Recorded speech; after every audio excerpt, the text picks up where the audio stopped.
Bonjour, ici André Catudal de Création Catudal. Aujourd'hui, je vais vous montrer comment faire une shaker card comme celle-ci. Donc, au travail. Donc, j'ai tourné mon écran pour que vous puissiez voir ce que je fais. Ici, pour sauver les étapes, j'ai déjà fait l'étampage, le coloriage et ainsi que coupé avec le framelits la forme de peau. Et j'ai déjà collé mon papier fenêtré que vous pouvez trouver dans le catalogue Stampin' Up. Donc, ces étapes-là ont déjà été faites pour que vous puissiez voir l'essentiel du vidéo finalement. Donc, pour commencer, ici, je vais juste coller le couvercle du pot. Donc, je prends la Tombow parce que c'est une colle qui est vraiment très efficace. Et puis, sur le papier fenêtré, que je ne suis pas inquiète que ça va être solide. Il faut juste prendre le temps de bien la placer. Bien sûr que ça couvre.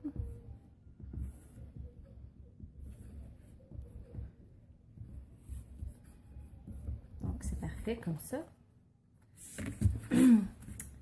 Donc, je vais coller ce papier-là aussi.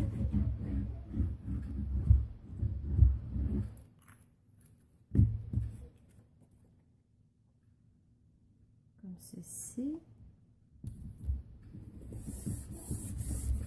Et puis là, pour savoir où coller mon bonhomme, je le place vis-à-vis ma fenêtre. Et puis je mets de la colle dessus.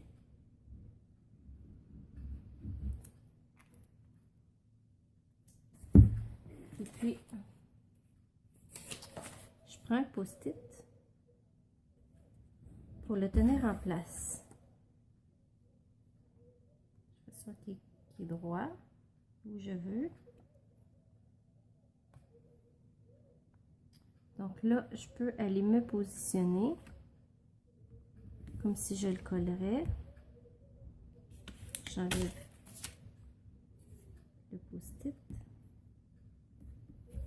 Et puis là, je sais que mon bonhomme de neige, il est à la bonne place.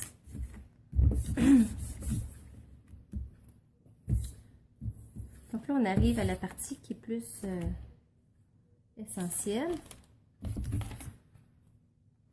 On met les bandes. Ici, c'est les bandes adhésives en mousse.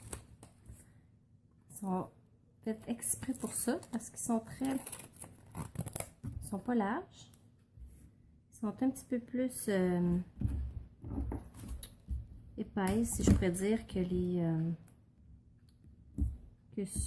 dimensionneurs habituels. Donc, c'est vraiment parfait pour faire ce genre de carte-là. Donc, ce qui est important, c'est vraiment de s'assurer de couvrir toute la partie autour du pot, parce que sinon, nos choses vont sortir.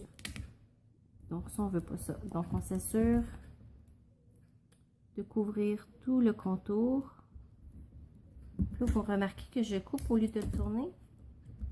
Je trouve que les particules ils ont moins tendance à coller dans les contours quand on les coupe plutôt que quand on les tourne.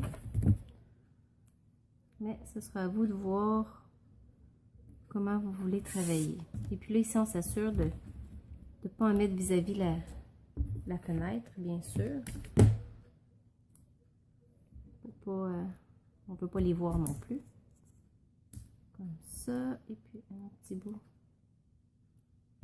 Un autre petit bout pour ici. Donc, comme ça, on est certaine que tout est couvert. Là, ici, on peut mettre quelques bandes en mousse pour que notre carte elle se tienne quand même solide partout, là.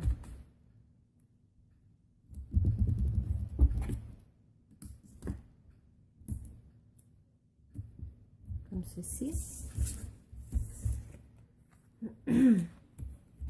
Ici, j'ai oublié de mettre. Il aurait fallu que j'étampe avant de mettre mes bandes parce que là, j'ai rien pour appuyer. Donc, je collerai une étiquette au lieu de l'étamper directement dessus. Des fois, ça arrive. Mais je vais quand même mettre mes petits picots de neige. Ça vient de ce jeu-là, qui est Jar of Cheer, qui est vraiment très, très beau.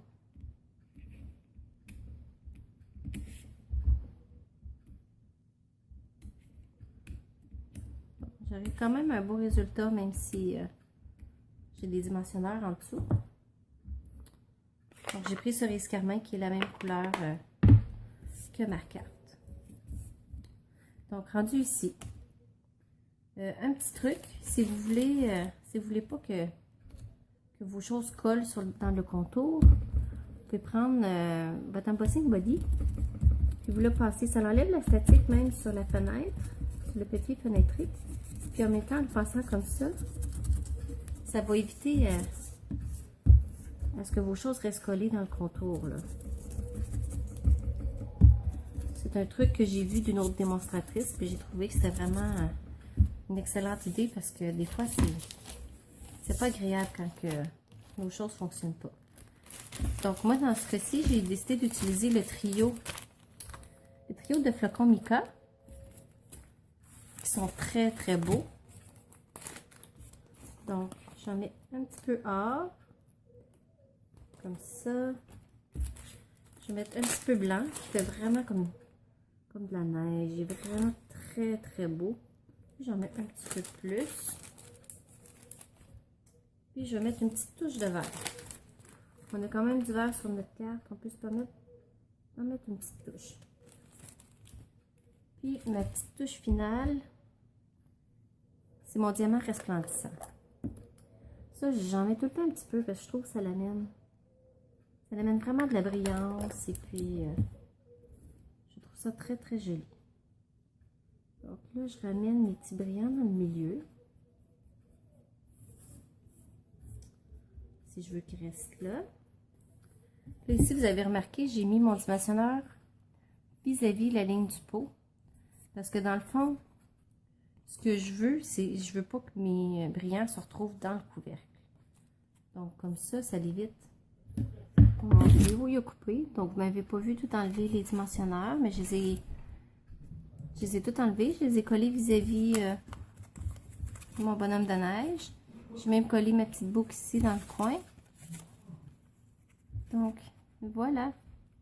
Et puis, ce que je voulais vous montrer aussi, ici, j'en ai fait une autre avec la petite chandelle. Et puis là, j'ai recouvert le pot. Dans le fond, c'est comme si j'avais mis un tissu. Comme des fois, quand on veut offrir dans le temps des fêtes un pot de confiture, quelque chose, on le décore avec un morceau de tissu. Donc, c'est un petit peu cet effet-là ici que j'ai voulu reproduire. Donc, dans les photos, je vais vous montrer ici avec l'étiquette que je vais avoir choisi de mettre pour faire la petite touche finale. Donc, ça nous fait des très jolies cartes. Shaking card. Et puis, qui sont quand même assez faciles à faire. Et puis, vous pouvez les faire dans toutes les couleurs, tous les modèles. C'est vraiment de toute beauté. Donc, j'espère que vous avez aimé ma vidéo. Et puis, si vous avez aimé ça, mettez-moi un beau pouce bleu. Merci.